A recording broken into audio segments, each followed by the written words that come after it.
What is up, y'all? Welcome back to the To Be Alive podcast.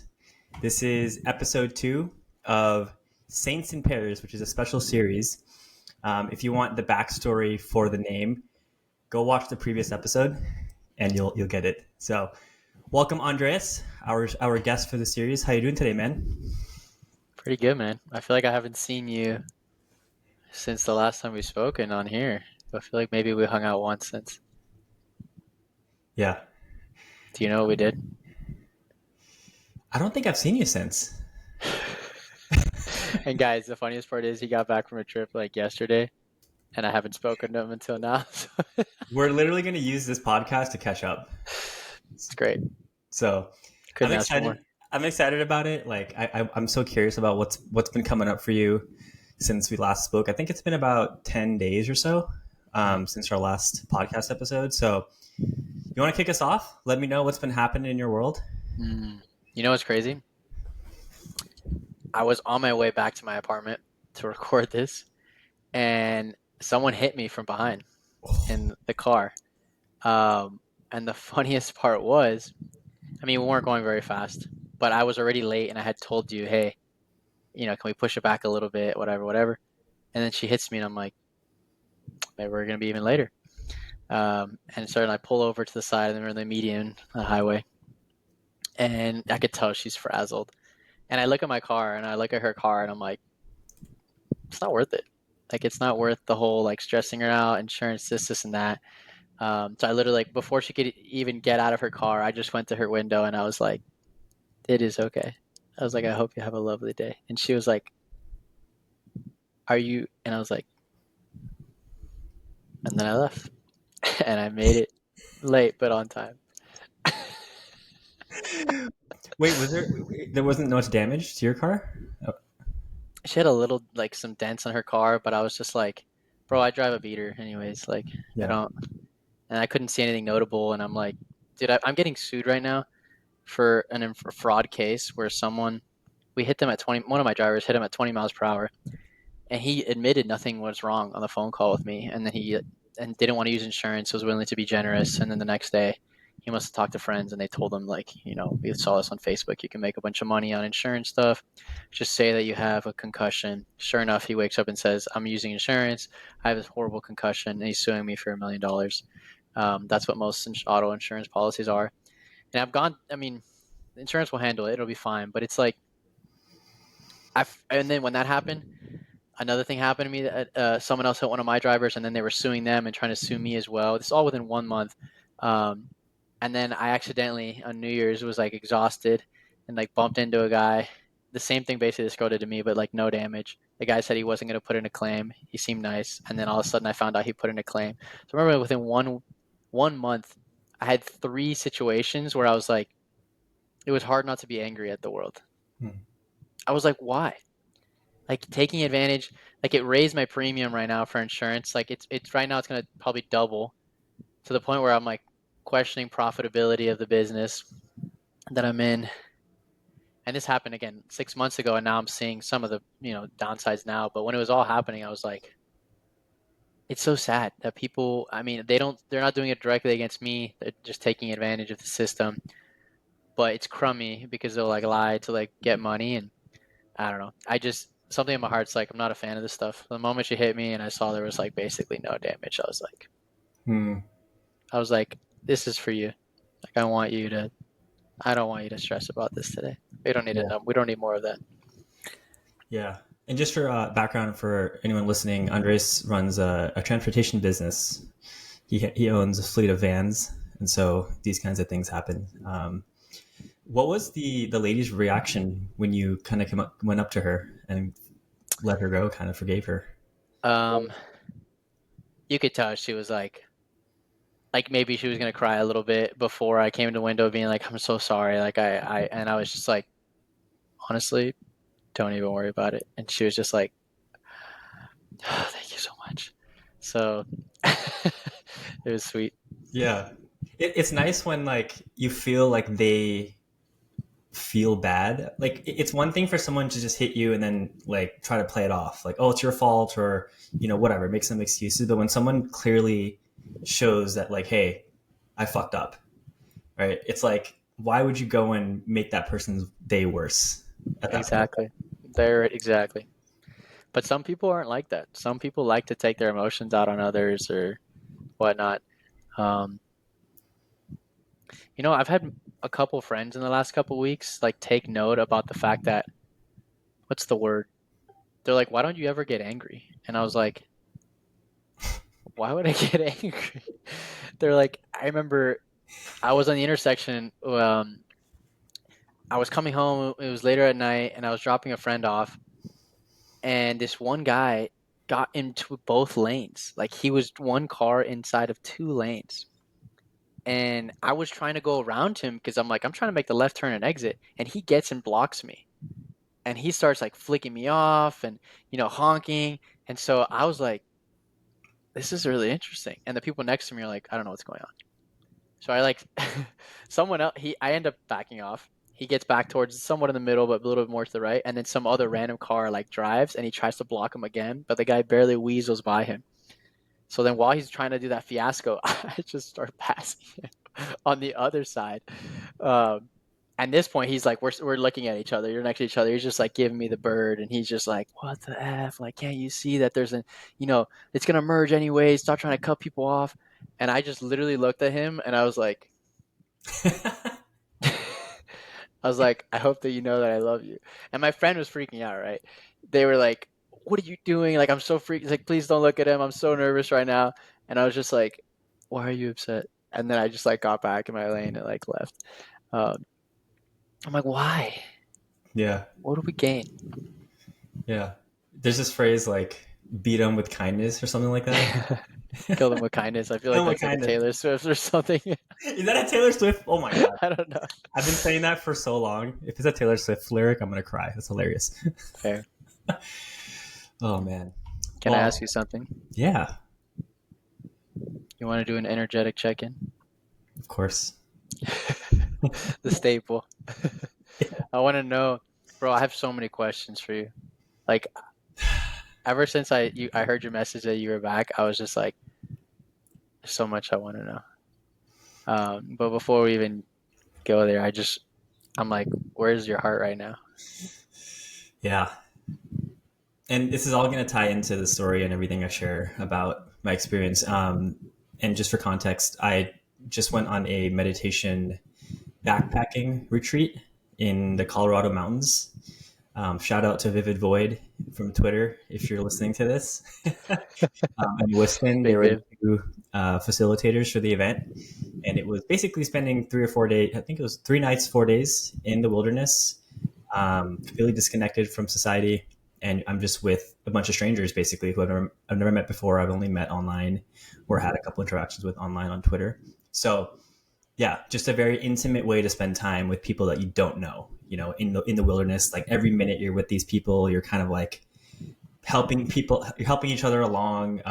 Setting up camp, taking camp down, and I don't know. It was very. I was surprised by the intimacy of it, but we'll get to that. But I've been feeling today and last night very much in my heart, like, and honestly, man, a lot of grief. I've been feeling a lot of grief. Even right now, as I'm talking to you, I'm feeling a lot of sadness in me. It's not sadness from like, oh, like this experience is over. Although there is sadness about that too, but it's sadness from like things that came up during the retreat and things that I've been reflecting on since I got back yesterday that we can talk about. That like has kind of broke my heart open. I actually cried for like 30 minutes last night, like nonstop. Wow.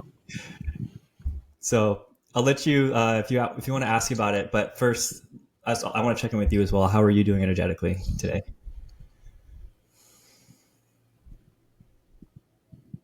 Good. I had a little bit of a. This happens to me every year. I have one condition. Thankfully, I've been blessed with good health, but I have one condition, and it's a symptom of something that gives me I get dehydrated very easily. And 2 days ago, I had my annual scare where I spent too much time in the sun and didn't notice. And I always get this really sharp pain, kind of where my appendix is. When I was younger, it wasn't a pain there. It was just I would like start basically having almost a seizure from dehydration. But the last couple of years, it's been a pain that I thought was appendicitis last year, and I went to the hospital because I went to urgent care and they touched it and they were like, "You got to go. You probably have appendicitis." So really scary feeling, really painful, really feeling out of control. And 2 days ago, I started feeling it. So I was like, I know what's happening. So I started drinking water, started eating, and it wasn't going away. And I was like waking up. I woke up at 10, sweating, even though my apartment was at 68. I put it colder than normal, and like just started like getting a little nervous. The pain was getting worse. I tried to go back to sleep, took some Advil, and then woke up again like at 2, kind of sweating and like kind of freaking out. So I was like, oh my gosh, okay, I might have to go to the hospital. Um, Thankfully, like eventually it started to like soothe down. And I spent most of yesterday just in recovery. Basically took half the day off and just like laid down, watched TV. Like I was just beat. Like my body was beat. Um, and today I'm like finally coming back, which is great. Even just a little bit of the time in the sun today, I started to feel the stitch again coming up. So I was like, okay, I need to chill. But besides that, I've been having this like reminder of how beautiful life is. Um, and just appreciating more of what is without like it needing to be a certain way. That's been like I was on the phone with a friend for like 2 hours today, and at the end of our call, we both like I felt like I was looking at him. We were on FaceTime, and I was like, "Man, it's so easy that we forget." So yeah, those are my. That's what's coming in, and I'm feeling now, coming into now. Yeah, this feels a lot more kind of. I don't want to say somber, but like a little bit more of a kind of in our heart kind of energy versus last episode, which was very like there's a lot of excitement. Oh my gosh, we're starting a podcast and all this stuff. Fair. So I'm excited to see kind of how what direction this takes. And one thing I'll share is from our last podcast. Obviously, I rewatched it a couple of times. I love re-listening to myself speak. I learn about myself when I do that. And one thing that came very clear to me, and I talked to you about this briefly, was that it was really obvious in our last episode, like where you would share very heartfelt things with me. Like you always do. Like that's why I love you so much. And I couldn't receive it. Like I would go straight into analysis and like intellectualization and trying to like pattern match and like do all the stuff my brain loves to do. Not to say that what I'm saying is wrong, but like sometimes the moment just calls for like silence, or it just calls for just space, to take in the energy of what just happened, and it doesn't need to be analyzed. And I real that it just hit me like a ton of bricks after I watched our episode, and literally every single day since then, man, it's been in my awareness. And I think that's what led to this experience at the retreat, and having this moment last night where like I felt my heart break. And all because we decided to hop on here and chat, and like like if I trace it back, it's crazy how this all happens. But yeah, it's been interesting. It's been an interesting day so far. When you say your heart started to break and it was in line with this idea of like I haven't been letting myself feel, what did you finally feel? Man, you want to get into it? This is gonna get into the we're just jumping right in. That's what I love most.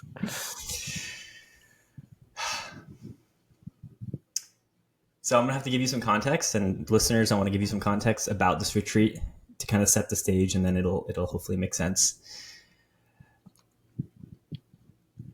This retreat was hosted by someone on Twitter who I follow, who I've been following for a while, and when I saw him post about this about 3-4 months ago, I immediately knew that like I'm supposed to be there. Like there's something in me knew that I'm supposed to attend this thing, so I immediately, bought a ticket or whatever you want to call it to attend. And this person that runs the event, the organizer, he is like an ex-Marine. He's in his 40s. He's a little bit older. But like you can tell he's done a lot of work on himself to like, you can imagine a lot of ex-military people they have a very like a rigid way of seeing things. Maybe there's a little bit of meanness in their spirit because that's kind of how you treat each other in the military. And I don't want to generalize, but like that's what I've heard, and that's what he mentioned to me as well. So I personally have had like my whole life, I've had this weird kind of like resistance to very masculine energy. So if I'm around men who are very masculine and like very rigid and very like domineering, like they're like, you feel their presence, they speak loud, they take up a lot of space. I just shrink in front of those people. Because, and there's a whole bunch of reasons why, but mostly because, growing up, I wasn't very close to my dad just because he was so focused on his career. And he himself is not a very like traditionally masculine person. So like, I just didn't have any role models from that perspective. So I grew up kind of like feeling really weird around that energy. Like, ooh, like this person's trying too hard or whatever. So anyway, this person, like the organizer, had this harmony within it. Like he felt very balanced internally, but he had the appearance of someone who's like hyper masculine, yeah, like lumberjack and all this stuff. And so for the first day or two, I remember just like judging him in my mind, even though I knew like I'm judging him. It wasn't like I was not aware of it. I was aware that I was judging him, but I was like, let's see, like let's be open to being wrong, And over the course of, day after day after day, where I'm talking to this person, we're literally hiking in the middle of the mountains in the wilderness with no one else around us except for like the group. So obviously I'm getting to know him, not just through the words we're exchanging, but through like our actions and the way he's leading us, taking us from one site to the next and leading different meditations that we had. And there was just softness in his presence, like so soft. This guy's like super smart too, knows a lot about a lot of different like traditions and stuff that I'm interested in, or I'm becoming a lot more interested in, which we can talk about too. But on the last day, we did like a closing circle just to reflect on our experience. And I didn't have the words really formulated at the time, but I knew I had to say something. And so in front of everybody and to him, I told him like, Gabe, your presence literally healed me. It healed some part of me. Chills. And like, even right now, I'm feeling the enormity of that because I've been so afraid of stepping into my masculine power, of being in my masculine energy, of my masculine self. I'm a very like feminine person. This is not about gender. This is not about like, I'm not talking gender. I'm talking energetically. I'm very feminine. Like I'm someone who likes to I'm creative. I like to surrender. I like to go with the flow. I'm very like, that's a very feminine energy. If you look in any like spiritual text or anything, like you'll see it's a very clear kind of alignment to like the feminine archetype. And the masculine in me has never had a chance to come through because I've resisted or been afraid of the energy. And so I told Gabe, his name's Gabe. I was like, dude, literally heal something in me just by being who you are. I can feel how much work you've put into softening and like, yeah. And again, like that's all I told him, but like it was less the words I said and more, I guess the energy I was in at the time that I think he felt.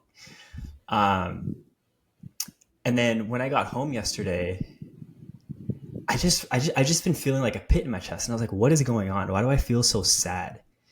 And so I just sat on my couch yesterday and I meditated on it. Like I closed my eyes and I just focused on the feeling in my heart, like this heaviness I was feeling. And then it clicked that like, it's because something has broken open in me. What I assume was a very tough person who doesn't have a heart had so much heart in ways that like broke my paradigm of what I assumed a masculine man is supposed to be.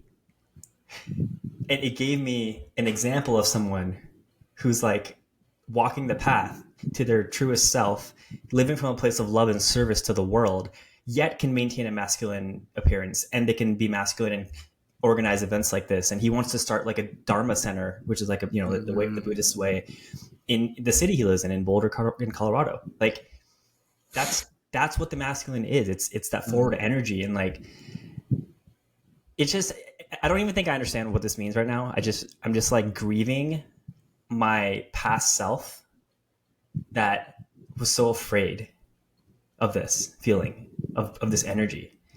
Like I've been so afraid to be seen, to put myself out there, to step out of my comfort zone. Like, dude, even meeting you in your story about how, you're starting this company, and even how you ended up in Austin, like it's so empowering. Like you live a very empowered way. Like your life is it to me feels very empowered.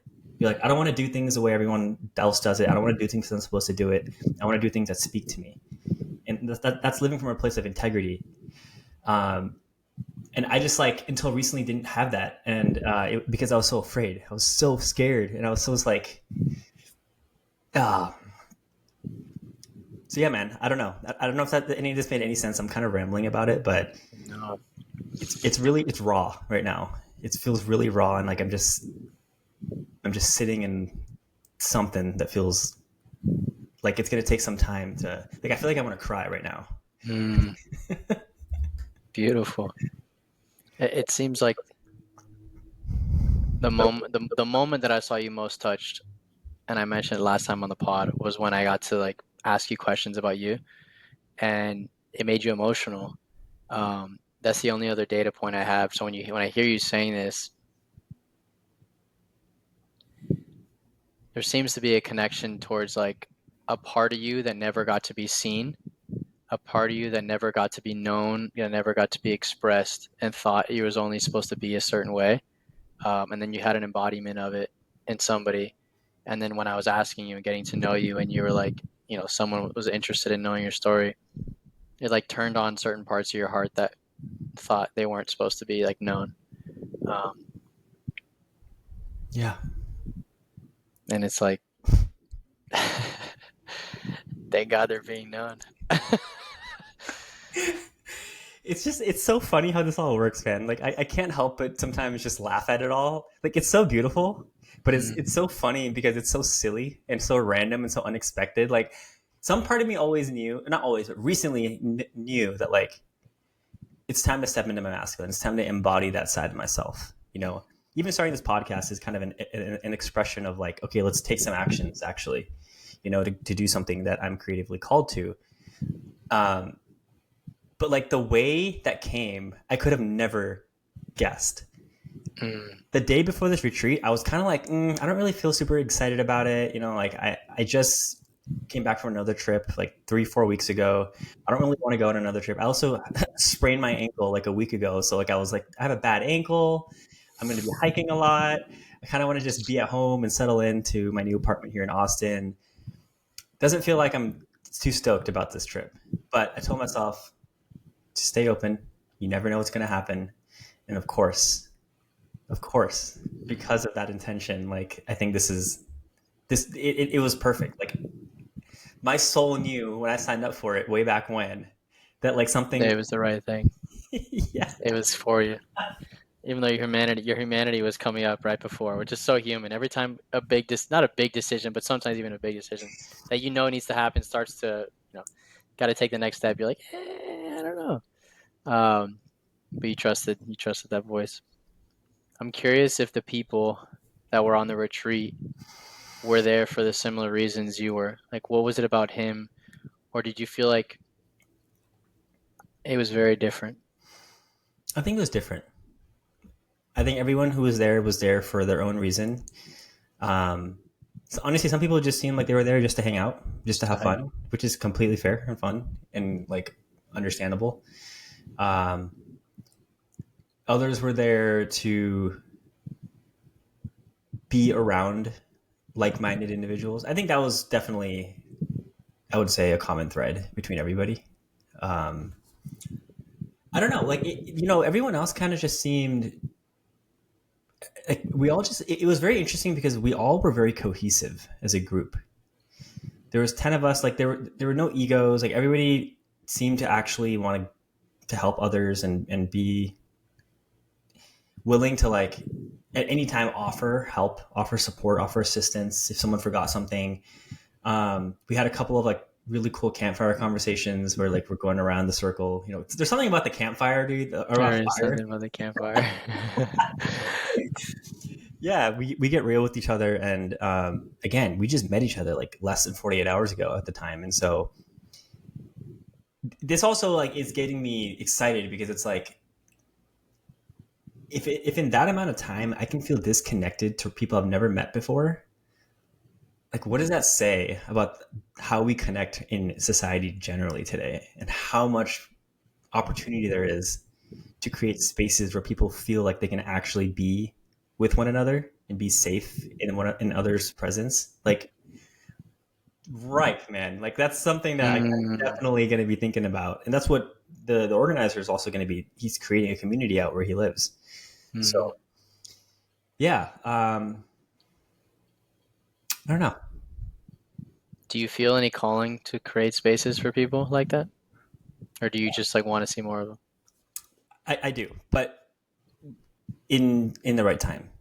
Yeah, whenever it When unfolds. yeah, for sure though, because you know the other thing I realized from this, and you probably know this, like everyone in my life recently who I've met kind of notices about me.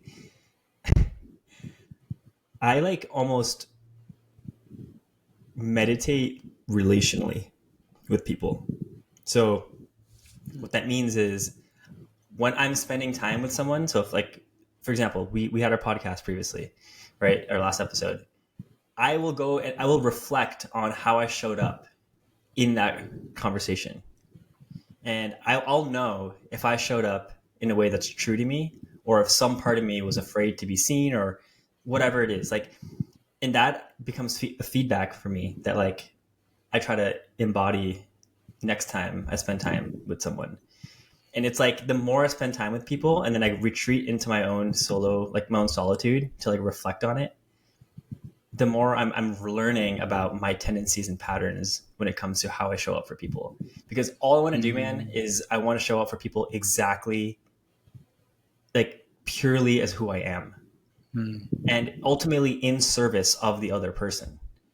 But that doesn't come unless I'm truly showing up for me first, which sounds selfish on the outside, like on the surface, but actually is not. It's a lesson that I think people need to have hammered away enough for them to get it. Like it's easy to be like service, service, service. Other people, I don't know, people are brought up with parents like, help your sister, do this, do that. And it's like eventually you have an empty cup and you don't do it well, and then you have resentment, and it's like Yeah, no one loves that. exactly. Like people can feel when you're just saying something to say it and be polite or say the right thing versus you're saying it with your heart and your the full integrity of your being. So evident. It's like literally so evident. And it's the funniest part is it doesn't matter how intelligent or unintelligent or whatever someone is, like everyone has like a crazy sensitivity to it. They could see it a mile away. Authenticity is the if if you walk into a scenario uncomfortable with yourself, the other person will be uncomfortable with you. If Yeah. you walk into the scenario comfortable and excited and joyful and you start smiling, they're gonna start smiling and they don't even know why. But their body just responds. Yeah. Yeah. I just love that you freaking get that stuff. Like it's so subtle. It's so It's so subtle. subtle. Yeah, but I mean, we talk about energetic. You have the gift of picking up people's energies, and so it's what you focus on. It's what I focus on. Like if I know someone isn't interested, it's clear. It's clear. Um, I want to tell you this story from this morning. This was a little bit of a win. I went to this writing group this morning in Austin, and Ashley came as well. It was really cool. She's been telling me for the last 2 months to go. And I'm like, yeah, yeah, 7 a.m. on a Friday. Like, Is I'm this going to with get the there. what's his face? What's his face? Dr. K's brother? Kamal Ravikant? Not Kamal Ravikant. Was there an Indian dude leading it?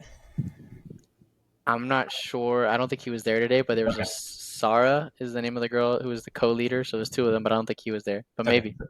Sorry. Anyways, go on. We can fact check it. And I went to go sit down and write. And I'm like, oh, I'm not sure what I want to write today, whatever. And sure enough, I got this text from a girl, really sweet girl, who we've been getting closer. But I like noticed I'm like, there's like one specific thing of like why I don't see her like romantically, and why I know like in terms of values we wouldn't line up. But it's nice hanging out with her, hanging out with friends. We've been getting closer the last couple of weeks, and I kind of been feeling like maybe I should say something, and I was like, but maybe it's gonna be too whatever. Sure enough, I go to write, and she ends up sending me a message being like she notices that I read her message, but I didn't answer it like the last night, and she's like, "Oof, read the message, didn't say anything," and I was like, "All right, I think something needs to be said." And instead of writing, I stood up and went for a walk and just like asked ChatGPT. I was like, I want to be gentle here, but I want to be honest. And I ended up sending her a voicemail, like a voice message, being truthful about where I was at. And she responded like super positively of like, honestly, like I wish I could read it out to you. She was like, you don't understand how happy I am that you actually did this. Like that you gave me clarity. And thank you for being wise enough to pick up on it and not having to like play this game where I'm like, am I going to be hurt if I keep flirting with him or not? So you just took charge and just said the thing. And she's like, I love hanging out with you. We could definitely still be friends.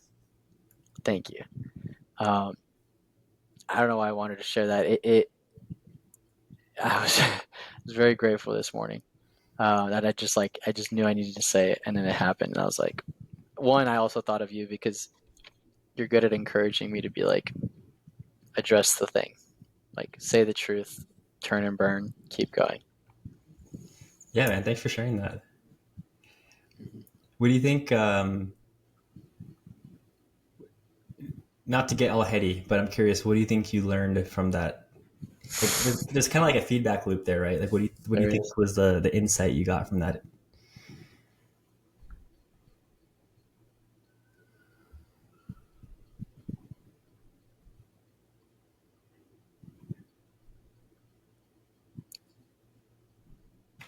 Yeah, it's very simple. I mean, it's very cliche, but it's like if you just say your truth, what's supposed to unfold will happen, and you can move forward faster. Yeah. Like I almost this would have been a move, but I almost went and sent two more voice messages to these two people in my life that you know about. I almost went and did it. But it just, I was like, what? I ended up sending it to one other person, but not these two. So I was like, there's four people that I miss my life, and I almost just went boom, boom, boom, and just knocked them all out. Um, but it's freeing.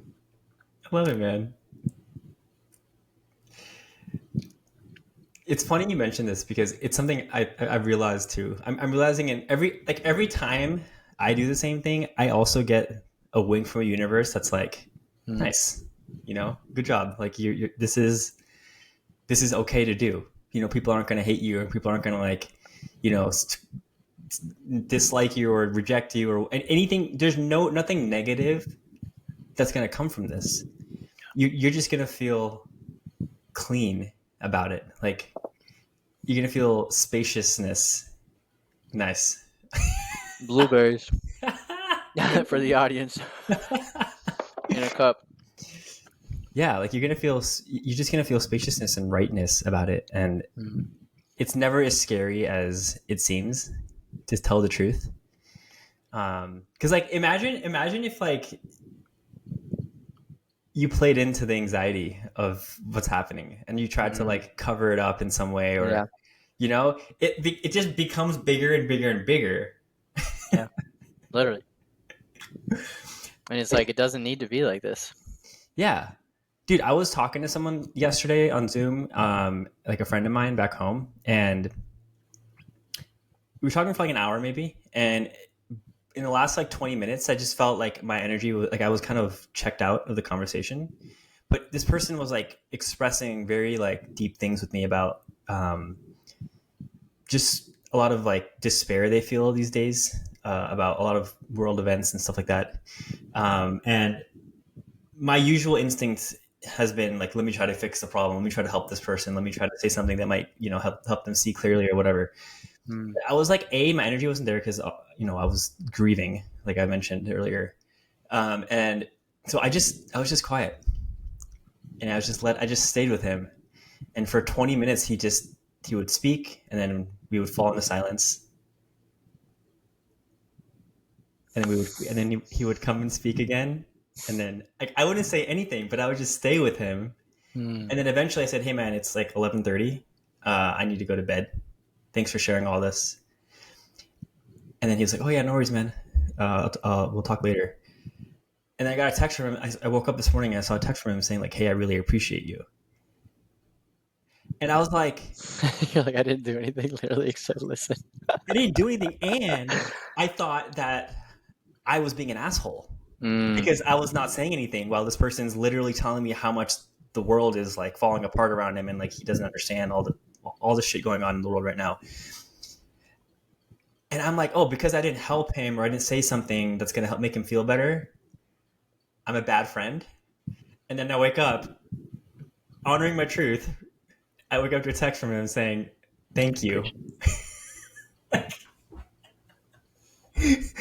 Fair. Your presence is more important than words.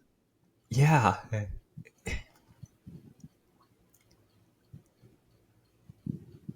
Yeah, man.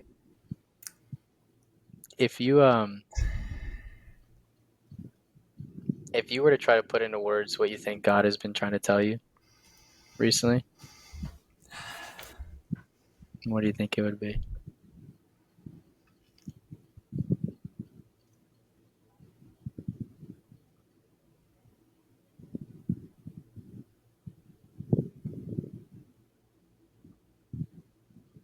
To continue exploring my heart. That is the season of life I'm in right now. Like, you know this as like someone who's known me for the last couple of months, but I can get real up here. Fair. But even though I can see things, I can see a lot that's happening, and I can put it into words and I can articulate it out and all these things. Ultimately, I want my life to be dedicated to the people around me. And that can't happen until I truly am in my heart space and I'm able to exist and show up from that place. And it's not something that like I can logically tell myself to do, right? It's the opposite. It's actually retreating from logic, retreating from my impulses of trying to solve a problem and resting in my heart and feeling like my own grief, for example, more feeling the sadness I have. Like, dude, I have so much sadness right now, and it's so deep. And I think it's because I haven't allowed myself to feel the sadness truly in my life before. Like, if you random little lore about me in my 20s, like my lifestyle is very much like go out on the weekends, drink alcohol, and no regrets. It was what I wanted to do at the time. But one thing that would always happen when I got really drunk, which you haven't seen this because this, you mean the later part of my life. When I got real drunk, Big shame. without question, 8 times out of 10, 9 times out of 10, I would start bawling.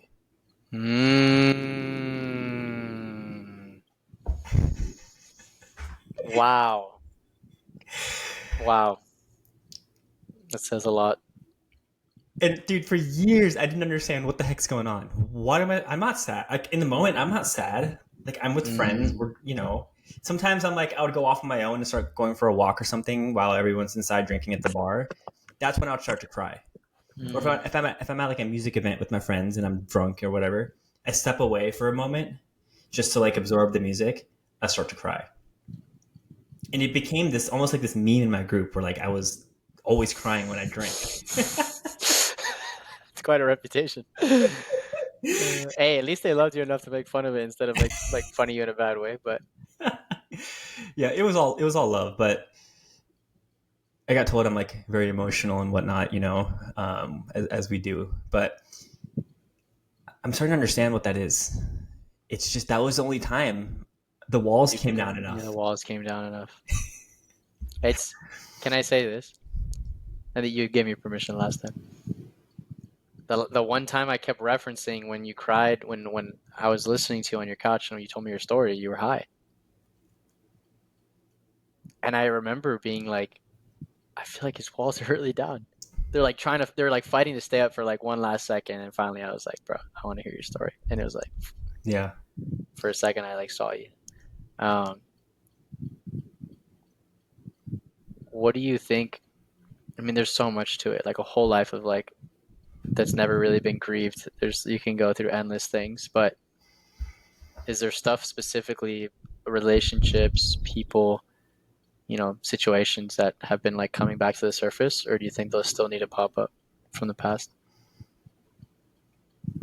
I think the more I tune into the grief without trying to guide it in any way, the more I'll be able to answer that question. I actually don't know.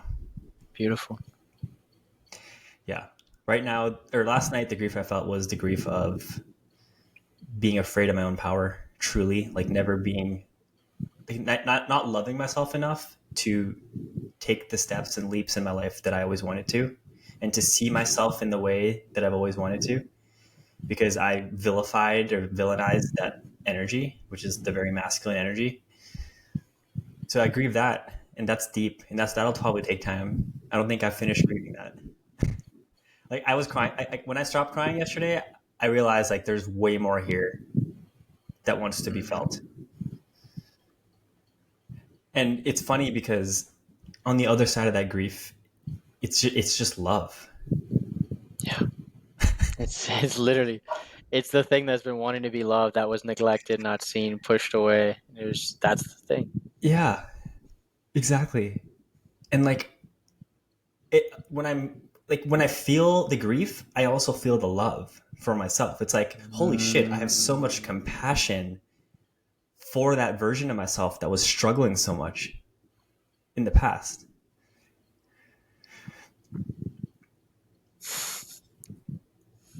I don't know how you did it. I don't know how you went this long and never. I get it, but like, it makes me sad now. I'm like, bro, a whole life. 33 or are you 31? 33. Yeah, man, 33 years old.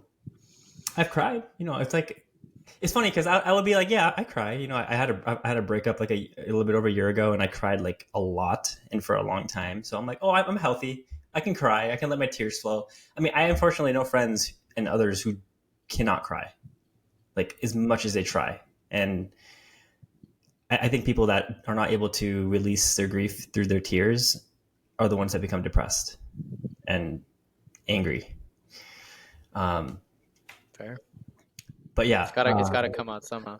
it's got to. It has It's to. got it. And with the grief is like clarity. It's like, ooh, this is a part of myself I wasn't loving before. And the funniest thing about all this is like has literally, the more I get out of my own head and just tune into the grief. Like when I meditate, my whole thing is whatever my object of meditation is, I notice the story around it, and then I just drop into the actual sensation itself. I notice the story, but then I drop in to the feeling. So like right now, the grief is in my chest, and I can feel it radiating up, like into my shoulders a little bit. And it's literally telling me there's more about last night that wants to be seen. And I didn't arrive at that conclusion by freaking analyzing what's happening. I arrived at it by seeing my grief with clarity. What is it? What does it sound like or feel like that allows you to like turn that into words? It's just such a good question. Let me try to tune I feel into like that. the audience would like to know what that is.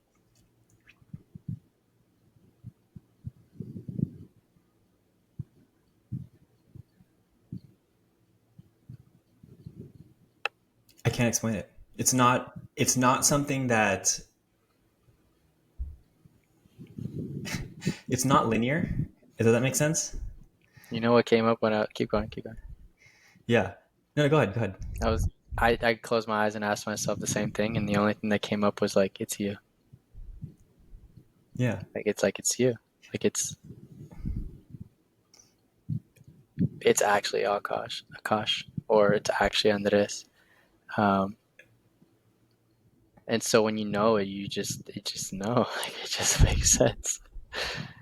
Like you're finally speaking from you. Beautiful. That's exactly it. It's me, and it'll tell me whatever it wants to tell me.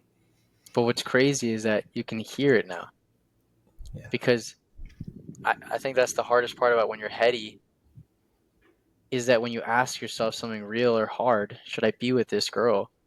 Why am I unhappy? Why am I so anxious with this? I try to go everywhere, but it doesn't, it's noise. And then you're talking from this place of your heart. It's suddenly like, it's peaceful because it's you. And when you act on it, it's peaceful because it's aligned. And it's like, Yeah. You know, something I learned about grief through this experience already is I think there's everyday things that I'm grieving.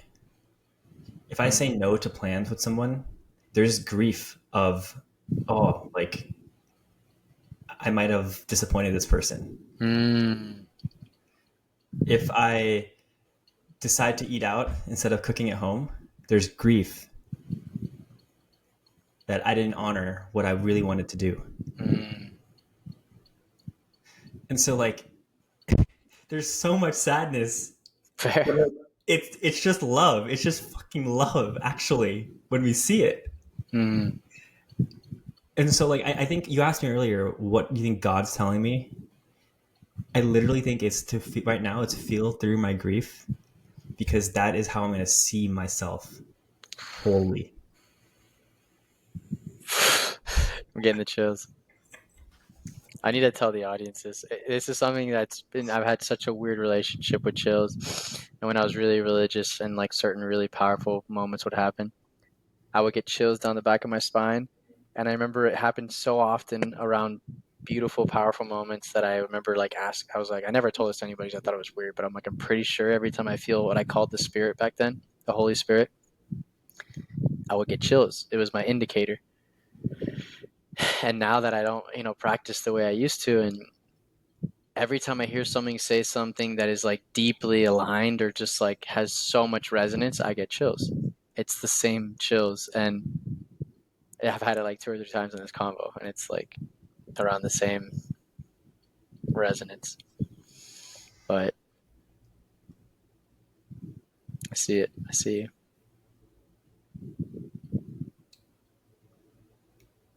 Dude, I can't stop smiling.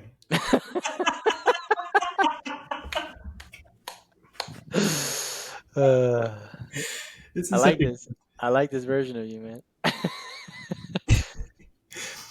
I'm all worried, like, oh, what if our audience thinks this is more low energy than our last podcast? And like, blah blah blah blah. I'm a little more fatigued today. I'm a little more thirsty, a little more hungry. I was thinking the same thing. I was like, man, I'm not really coming out with my heavy hitters, and I was trying to forge a nice question. The only one I could like take a little swing at was like, what do you think God's telling you? And I was like, but yeah, it's gonna be interesting to see as we have more and more episodes, and like each episode has a different energy and like a whatever, and how we become more okay with living with that, like being okay with like, I'm not going to be exactly like I was last time. I wanted to show up like I was last time because I liked how I showed up. But today I'm still on this. A little tired, a little hungry, but grateful. You're alive, baby. So should we have you back in Austin for a while? No upcoming retreats, no upcoming trips. We're going to buy more plants for your apartment. You should get You into the know, groove. yeah. This is. I'm not leaving for at least 2 months or so. I got to go back home for a wedding in September. Beautiful. And But then we're supposed to go back for a concert. we will do that. We need to Oh, find one. Yeah, let's discuss that separately. um, yeah. So, by the way, just on the last thing you're just mentioning about like this podcast and kind of how we show up, I want to be real no matter what, right? Mm. Like if that means like this week we're feeling a little bit low, that's okay. And I still want to publish it. I still want, maybe the viewership goes down, but I don't. It doesn't matter. Like the purpose here isn't let's blow this thing up Mm. by contorting ourselves into some version of ourselves that people are going to relate to. The purpose of this is let's just freaking be with each other and practice friendship, like practice friendship, like practice conversation, and hopefully someone can get something out of it if they're meant to. You know, that's my attitude. Just You know to what? clarify. You know what's crazy? This is a crazy thought. I don't know where this is coming from, but for some reason, I had this instant like visual that your wife will also love this about you. And I just had this moment where I leave the screen and she's sitting next to you and you're like practicing friendship and she's like laughing because she's like, all right, Akaash, we're practicing friendship right now. Talk to me about what you're feeling. And one of you is like, I'm kind of tired today. It's like beautiful. I want you to show up just as you are. It's like you don't have to be anything. This is why I love you. Just show up. On a pod and all, baby.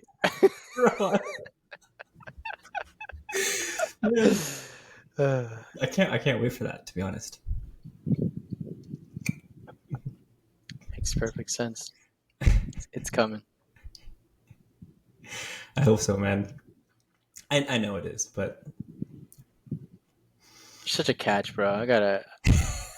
If I had a through line into the universe to like swing a homeboy into every woman's orbit that was like tapped in. Thing is, I can't have you with another one of these like chicks that they just distort your reality. I mean, you could never do it again, and you could never do it because I know you. You're once you've seen it, you can't unsee it. Like you're the moment if you ever told me there's this beautiful girl and you go out with her and I run into you guys, if I know she isn't for you, you're gonna have a face like a smile that's like half-hearted, and I'm like, oh yeah, this is gonna. I'm like, no matter how badly, how beautiful she is, and how much he wants to just try and force it, I'm like, oh, there is no way. Which is the bro, best thing ever because you have your North Star, bro. You got your compass. It'll take you home. you're probably. I'm not even just saying this, bro. But you're probably the person that I'm going to like. You'll be my what's the word? Like my litmus test, or like with the Energetic pulse or something. yeah, like you're oh no, you're my bullshit detector. Yeah. That's what you are. Bro.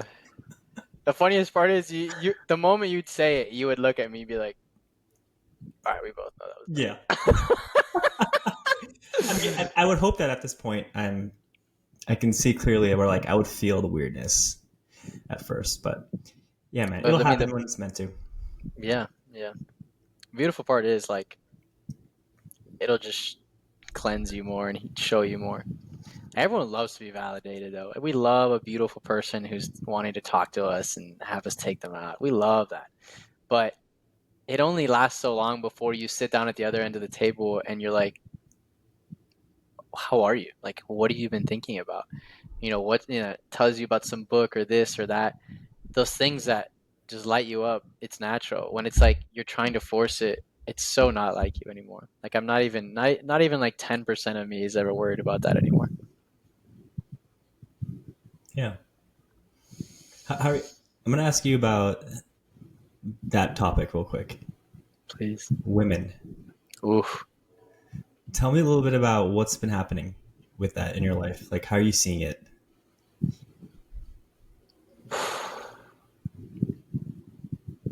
Hmm.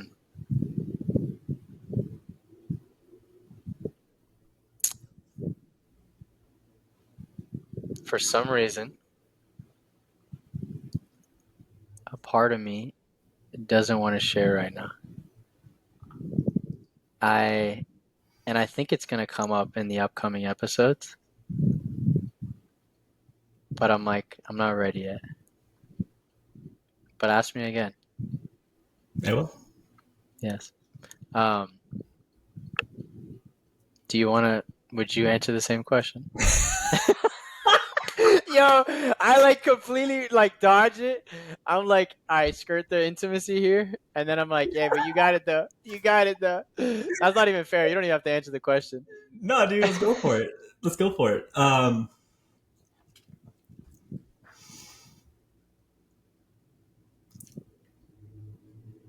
What do I say about this? You gotta say.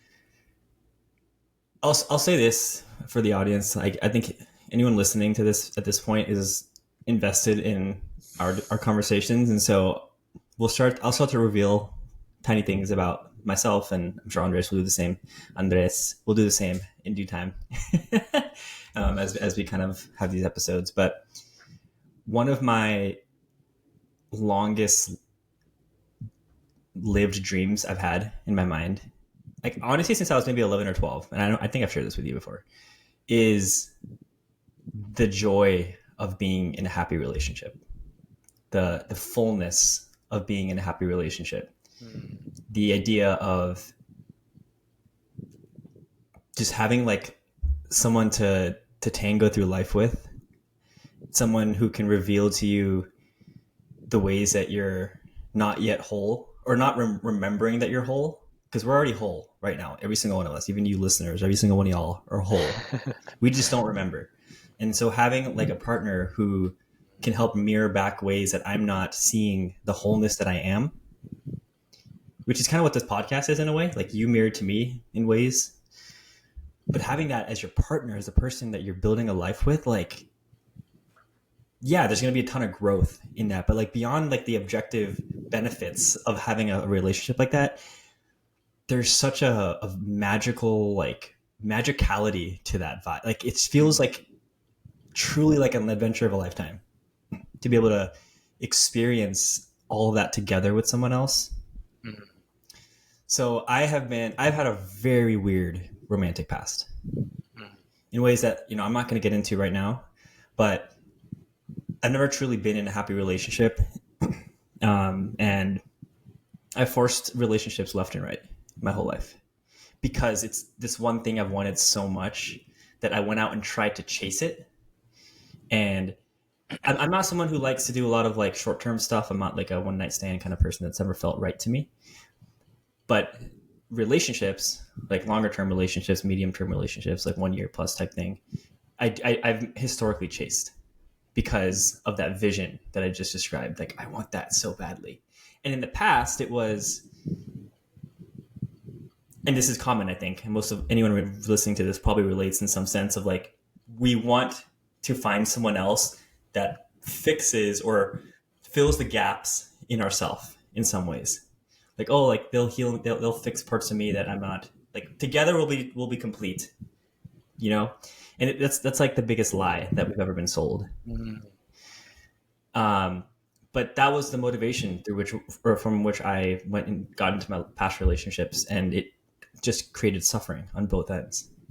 And I'm so attuned to what is right now that like it's, again, this is part of the grief probably. Like there's probably grief even around my past relationships about how desperate I was to feel seen by someone else, that I chased after people that I was not good with, and they were not good with. Which is crazy because you're like one of the most handsome lads I know. This guy could have a plethora. He could pick from all the beautiful spiritual women on earth, and he got caught up with a bad apple or two. Yeah, man. But I appreciate that, by the way. Thank you. I'm going to remind you until your woman comes around. No, I appreciate that. Yeah, like I've heard that my whole life. And by the way, part of the story I've had, this is not so much the case anymore, but for a long time, that what you just said fed into my story of not feeling like I'm good enough. Because like, oh, you're so handsome, bro. Why can't you get girls, man? And then I'll be like, what's wrong with me? Now I need to get a girl so that I can prove it. Yeah, I get it. But it's also different. It's also so different than hearing it from a girl that like you want or like you think you want. Like when someone like you like tells you that you're attractive in a way that it's like, just so them, you don't forget that stuff. Especially as women love to like reassured frequently, but men, I two or three women in my life that said it once, and I was like, I'll never forget that. I can go back into my little memory bank in little moments if I'm ever low. I'll close my eyes, and I just think about it, and I'm like, all right, yeah, we still got it. But yeah, it's different when women say it. Yeah. Like, Yeah. But dude, like I'm at a place now where I'm not chasing this stuff anymore. I mean, also I'm older now. I'm in my 20s, so that's part of it. But I feel like, and I've talked to you about this, but I'll share again that like I can feel that what I described to you, that vision of the partnership that I seek, or I'm going to create, I'm going to manifest it, is what it feels like. Like I feel the energy of it. I feel like I imagine myself with this person already. mm, The way I actually wrote a Twitter post about this, it's like I have a crush without having a crush. dude, I need to start reading these because I have not been caught up to date. My boy's putting up live romances. uh, But that's what it feels like. It feels like, bro, I love how much of a romantic you are. You, you're showing good sign for masculinity out there.